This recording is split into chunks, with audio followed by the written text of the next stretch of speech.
नमस्कार, welcome to my channel. मैं हूं मनीषा। दोस्तों, आज के वीडियो में हम जानेंगे कि पितृपक्ष के दिनों में हमें श्राद्ध तर्पण कैसे करना चाहिए।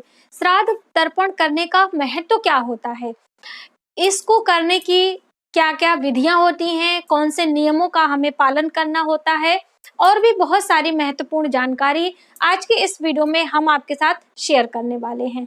दोस्तों, आप सब में से बहुत सारे कमेंट आए हैं कि जैसे कि उनके जो पूर्वज हैं, उनके जो पितर हैं, उनकी तिथियां उन्हें ज्ञात नहीं हैं। तो ऐसे में किस दिन उनके लिए श्राद्ध तर्पण या जो ब्राह्मण भोज वगैरह कराते हैं वो कब करना चाहिए, या फिर जिनकी अकाल मृत्यु हो गई है, जैसे किसी दुर्घटना के शिकार हो गए हैं या किसी जंतु ने यानी कि सर्प वगैरह ने उन्हें दंश लिया है, तो ऐसे में उन्हें कब श्राद्ध तर्पण करना चाहिए। इस तरह के बहुत सारे महत्वपूर्ण जो है क्वेश्चंस आप सभी के आए हैं, तो इस वीडियो में हम वो भी शामिल करना चाहेंगे जिससे सभी जानकारी आपको प्राप्त हो सके और आप विधिवत तरीके से अपने पितरों को प्रसन्न कर पाएं और उनका आशीर्वाद ले पाएं।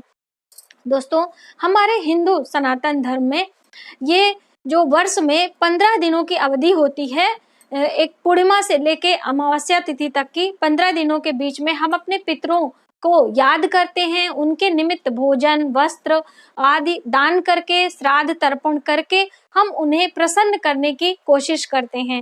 दोस्तों, ये श्राद्ध तर्पण होता क्या है, ये भी हम आपको बताएंगे। तो चलिए वीडियो की शुरुआत करते हैं। दोस्तों, यदि आप हमारे चैनल पर पहली बार आए हैं तो चैनल को सब्सक्राइब जरूर करें। सब्सक्राइब करने के लिए बेल आइकन को प्रेस करें, जिससे हमारे वीडियो की नोटिफिकेशन आपको सबसे पहले प्राप्त हो। और आप सभी को मैं बता दूं कि आप कमेंट करते हैं कि हमें नंबर फ्लैश नहीं हो रहा है। दोस्तों, जो आपको कुंडली के आकलन के लिए नंबर चाहिए, आप पहले कमेंट करेंगे, उसके बाद हम आपको आपके कमेंट के साथ में वो नंबर दे देंगे। क्योंकि जैसे एक वीडियो में मैंने अपना नंबर फ्लैश किया था, तो उसका बहुत सारे लोग मिसयूज करते थे, असमय ही आप लोग फोन करके परेशान करते थे, इसलिए तभी से वो नंबर बंद हो गया है। और हम आपके कमेंट के बाद ही आपको नंबर देंगे, जिससे आप व्हाट्सएप पर मैसेज कर सकें और फिर अपनी बुकिंग कराने के बाद अपनी ये कुंडली का आकलन करवा सकें। तो इस तरह से ये इसका प्रोसीजर है। तो चलिए वीडियो की शुरुआत करते हैं। दोस्तों, हम बात कर रहे हैं पितरों की आत्मा की शांति के लिए हमें पितृपक्ष के दिनों में कैसे श्राद्ध तर्पण करना चाहिए।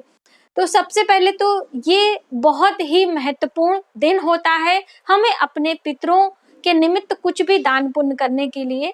ऐसी मान्यता है, हमारे पुराणों में ऐसा ज्ञात है, ऐसा वर्णन है, कथाओं के माध्यम से हमें प्राप्त होता है कि ये जो 15 दिनों की अवधि होती है, हमारे जो पितर होते हैं वह यमलोक से मृत्यु लोक आते हैं और अपने अपने घराने में, अपने अपने बच्चों के पास में दान पुण्य या फिर उनके निमित्त जो कुछ भी हम दान पुण्य करते हैं वह ग्रहण करते हैं और फिर प्रसन्न होकर यमलोक वापस चले जाते हैं।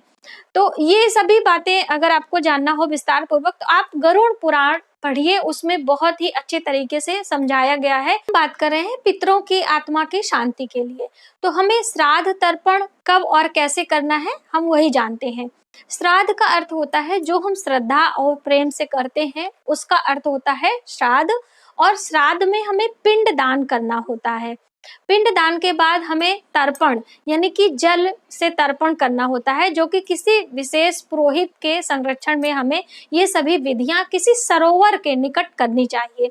सरोवर कहने का अर्थ होता है कि कोई नदी हो और अलग अलग स्थानों पे अलग अलग जो है सरोवर के निकट ये करने की अलग अलग मान्यता भी है। जैसे कि यदि आप प्रयाग में कर रहे हैं गंगा यमुना संगम के तट पर, या फिर आप काशी में कर रहे हैं किसी तट पर, और या फिर आप पुष्कर में, हरिद्वार में या फिर गया में, अलग अलग मान्यता होती है। और यहाँ पर पिंडदान और तर्पण करने से हमारे पितरों के आत्मा को मुक्ति भी मिलती है।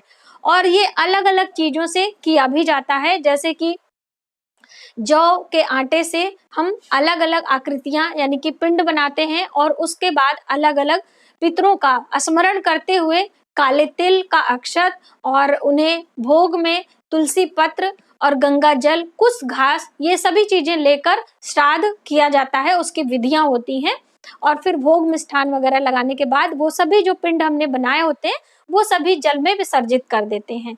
तो ये घर के जो बड़े बुजुर्ग होते हैं वो ये सभी कार्य करते हैं।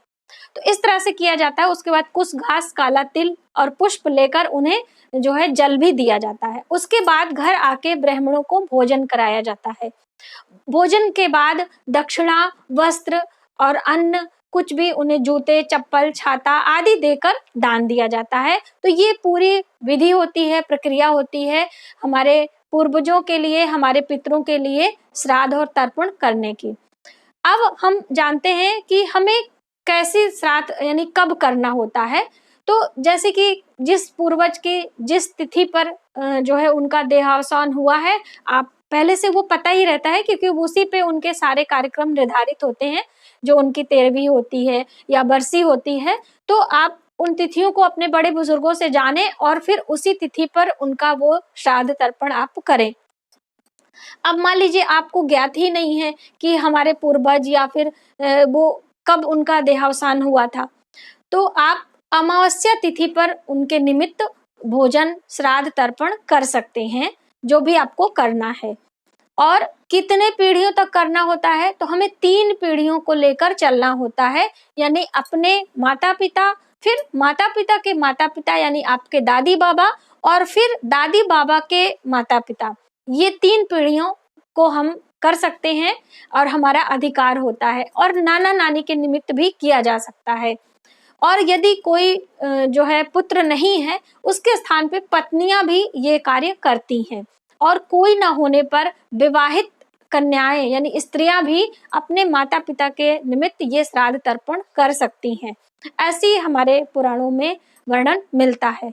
अब ये आप तो पता हो गया कि आपको अमावस्या तिथि के दिन, आपको कोई भी तिथि नहीं ज्ञात है तो सर्व पितृ विसर्जनी अमावस्या के नाम से जाना जाता है, तो उस दिन आप कर सकते हैं।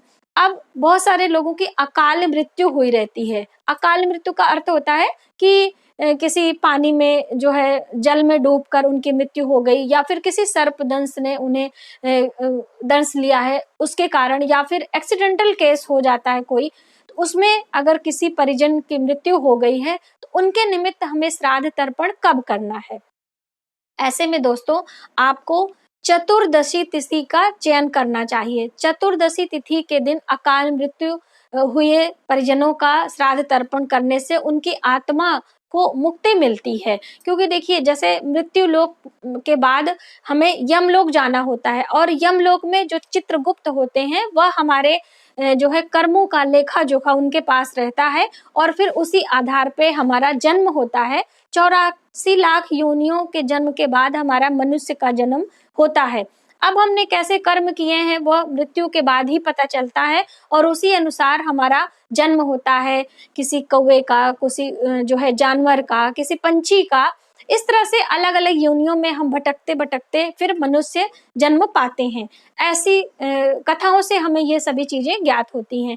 इसीलिए कहा जाता है कि मृत्यु लोक में कर्म ही सबसे बड़ा जो है हमारे आगे आने वाले जन्म का कारण बनता है, तो कर्म की प्रधानता दी गई है। तो आप उस दिन उनके श्राद्ध तर्पण करते हैं तो उनकी आत्मा को मुक्ति मिलती है, यानी किसी योनि में उनका जन्म होता है, फिर आगे उनका जो होता है वो शुरू हो जाता है। इस तरह से आप करें। और जब भी एक चीज और बहुत महत्वपूर्ण बात है हम आपके साथ शेयर करना चाहेंगे कि जैसे कि किसी ने आपको आमंत्रण दिया है इन दिनों में, जैसे कि अपनी बहन बेटियों को भी लोग बुलाते हैं अपने घर पे भोजन के लिए श्राद्ध के दिनों में, या फिर आप किसी अन्य के घर गए हैं भोजन करने, तो ऐसे में आपको एक बात बहुत ध्यान रखनी है कि वापस आके अपने घर में भोजन नहीं करना होता है। जब भी हम किसी के घर श्राद्ध का भोजन खा के आते हैं तो हमें घर पे आके अन्न ग्रहण नहीं करना होता है। यदि आपको भूख प्यास लगती है तो आप जल ले लें, फल ले लें, दूध ले लें, यानी कि फलाहार की चीजें लेकर आप अपने दिन को व्यतीत करें, लेकिन अन्न ग्रहण नहीं किया जाता है, ये हमारे लिए शुभ नहीं होता है। और दूसरी, बहुत सारे लोग डर जाते हैं कि हमें श्राद्ध का निमंत्रण मिला है, हमारे लिए शुभ नहीं होगा। ऐसा नहीं है, हम एक दूसरे के काम नहीं आएंगे तो फिर हमारा दान पुण्य किया हुआ अन्य व्यक्ति कैसे लेगा। इसीलिए लोग मंदिरों से पुरोहित को, ब्राह्मण को बुलाकर भोजन कराते हैं। और जब भी आप के घर भोजन ब्राह्मण करने आते हैं तो बिना प्याज लहसुन का भोजन आप बनाएं, सादा सात्विक आहार दें, उन्हें प्रेम से बैठकर जो है अपने घर पे जो भी भोजन आपने बनाया है उन पूर्वजों के पसंद का भोजन बनाया जाता है, ऐसी भी मान्यता है। और उन्हें प्रेम पूर्वक ग्रहण कराएं। फिर उन्हें दक्षिणा जरूर देना चाहिए, बिना दक्षिणा के आपका भोजन स्वीकार नहीं होता है। दान पुण्य देकर उन्हें प्रणाम करके आशीर्वाद लेना चाहिए और जिन पितरों के नाम का यानी तिथि है उनका नाम जरूर लेना चाहिए और उन्हीं से उनके गौग्रास वगैरह निकालते हैं, गाय के निमित्त, कौवे के निमित्त और जो है स्वानी यानी कुत्तों के निमित्त निकाला जाता है। जैसे कि मान्यता है कि पता नहीं कौन सी योनि में हमारे कौन से पूर्वजों का जन्म हुआ है, तो ऐसी मान्यता के अनुसार इन दिनों जरूर निकालते हैं। तो आप इन सभी छोटी छोटी बातों का जरूर ध्यान रखा करिए दोस्तों। और तुलसी पत्र डालना ना भूलें। चाहे आप श्राद्ध तर्पण यानी कि पिंडदान कर रहे हो तो तुलसी दल बहुत आवश्यक होता है, या फिर घर पे भोजन बनाया है आपने तो तुलसी पत्र डाल देना चाहिए। तुलसी पत्र हम लोग भगवान विष्णु के भोग में लगाते हैं और भगवान विष्णु ही मोक्ष के दाता हैं। हमारा ये जो शरीर होता है इससे मुक्ति हमें कब मिलती है? जब भगवान विष्णु की कृपा हमें प्राप्त होती है। इसीलिए मोक्ष प्राप्ति के लिए, मुक्ति के लिए एकादशी व्रत बहुत आवश्यक बताया गया है। तो इन सभी छोटी छोटी बातों का ध्यान रखते हुए आप ये पितृ पक्ष के दिनों में श्राद्ध और तर्पण करें और अपने पितरों का आशीर्वाद प्राप्त करें। ऐसी भी मान्यता है कि यदि हमारे पितर प्रसन्न होते हैं, हमें आशीर्वाद देते हैं, तो ऐसे हमारे घर में कुल वंश की वृद्धि होती है, माता लक्ष्मी की कृपा प्राप्त होती है। हमारे घर के जो बच्चे होते हैं बहुत ही संस्कारी होते हैं और उनकी उच्च शिक्षा होती है। घर में कलह क्लेश नहीं रहता है, क्योंकि देखिए जब पितृ दोष होता है हमारे घर में तो यही सभी कारण या लक्षण निकल कर आते हैं कि विवाह नहीं होता है, बहुत लंबी आयु हो जाती है और घर में बहुत लड़ाइयाँ झगड़ा होती है, वंश वृद्धि नहीं होती यानी कि आपके बहुओं का मिसकैरेज हो जाता है। तो ये सभी बहुत सारी चीजें देखी जाती हैं जो कि अलग अलग मैंने आपको वीडियो दी है, तो आप प्लीज वो सभी वीडियो चेकआउट करें और सभी जानकारी लेते हुए इन दिनों का पूरा पूरा लाभ उठाएं। तो आज की वीडियो में बस इतना ही। यदि हमारी जानकारी आपको थोड़ी सी भी हेल्पफुल लगे तो प्लीज हमारे वीडियो को लाइक करें, शेयर करें, सब्सक्राइब जरूर करें न्यू वीडियोस के